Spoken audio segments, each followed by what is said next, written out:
అసాధారణంగా పీరియడ్స్ అనేవి వస్తున్నాయా? తలనొప్పులు, మొటిమలు, అలాగే బరువు పెరగడం జరుగుతుందా? అయితే మీలో పీసీఓడి అనే లక్షణాలు కనిపిస్తున్నాయి. పీసీఓడి అనే అర్థం ఏంటంటే అండాశయంలో చిన్న చిన్న సిస్టులు అనేవి ఫామ్ అవుతాయి. అసలు ఎందుకు వస్తుంది ఈ విధంగా అంటే కనుక స్త్రీలలో ఈస్ట్రోజన్ అనే హార్మోన్ ఎక్కువ పెరిగిపోవడం వల్ల 10 మంది స్త్రీలలో ఒక స్త్రీకి ఖచ్చితంగా ఈ సమస్య అనేది మనం చూడగలం. లక్షణాలు ఏ విధంగా ఉంటాయి అని మనం చూసినట్లయితే ఇర్రెగ్యులర్ పీరియడ్స్ రావడం, జుట్టు రాలిపోవడం, అలాగే ముఖం మీద జుట్టు అనేది రావడం, అలాగే ముఖం మీద పింపుల్స్ రావడం, మూడ్ స్వింగ్స్ అవ్వడం, బరువు పెరిగిపోవడం, అలాగే ప్రెగ్నెన్సీ కన్సీవ్ అవ్వకపోవడం, ఈ లక్షణాలు అనేవి మనం చూడొచ్చు. దీన్ని మనం ఏ విధంగా అధిగమించవచ్చు, ఏ విధంగా మనం ప్రివెన్షన్ చేయొచ్చు అంటే కనుక డైట్లో జంక్ ఫుడ్ అనేది అసలు ఉండకూడదు.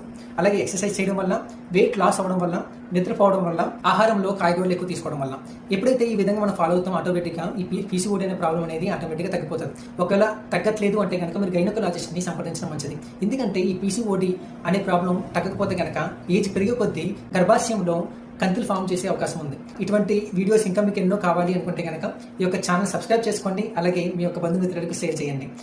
Stay active and stay healthy. ఆరోగ్యమే మహాభాగ్యం.